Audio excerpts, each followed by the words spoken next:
significant Pride event takes place today, the Trans March, and we're joined this morning by activist Nicki to tell us a little bit more about it. So there's a big Trans March that's going to happen tonight in Toronto. That's right. And tell me, why it's so important, particularly for the trans community. Well, today is the commemoration of Stonewall, which was the origination of this whole Pride idea. It started out at the Stonewall Inn in 1969. Riots. Exactly, it was a riot, and it was a civil action.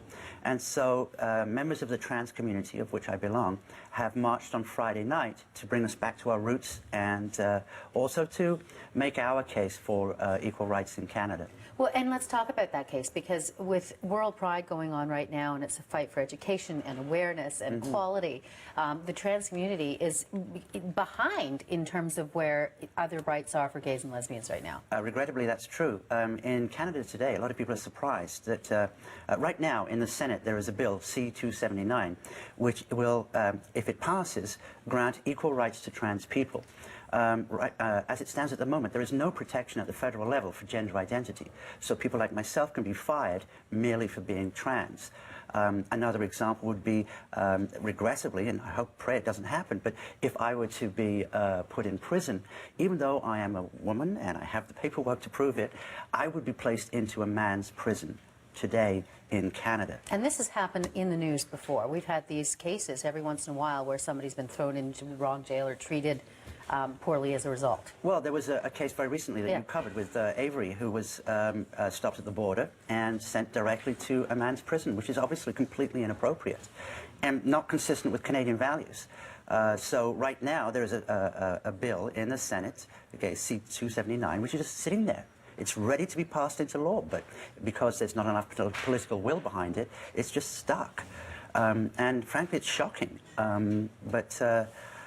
We hope that thank you for having us here, and with a march today, and please come out and join us if you can, that will bring some attention to that and get people to stop kicking this political football around. This is not a left issue or a right issue. This is a basic human rights with employment, shelter, housing, healthcare, these kind of things, basic human rights. And in laws, you get stopping people from being persecuted for any kind of religious or sexual identification, or, I guess more importantly, expression. Well, they go hand in hand, gender identity and gender expression. I mean, I'm here, I'm expressing myself on television. We have this in Canada, we believe that that's a fair thing, to give everybody a fair kick at the cat. And as it stands at the moment, at the federal level, there is absolutely no protection. And so, as it stands right now, for example, if you discriminate against someone on the basis of color or on the basis of religion, you can't do it. It's protected class in the Charter of Rights and Freedoms. That does not exist for people like myself, which is stunning to most Canadians, but it's regrettably, it's the truth today. So this is going to be a big part of the discussion, too, at the Trans March, to get people to get involved and push for this. Well, when I tell people this, they're stunned. I mean, that it is not already law, but it's just stuck because of a lack of interest, I think, or I don't know. Or a lack of understanding, because I think that the assumption on behalf of a lot of Canadians would be that those protections are built in, but they're not in your case. In our case, yeah. So we hope to get that message out more broadly, and yeah. Okay.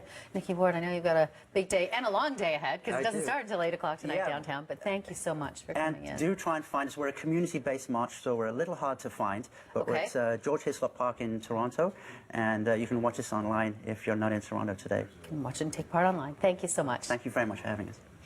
So the Trans March, by the way, does take place at 8 tonight, as mentioned, and the rally will begin at 7.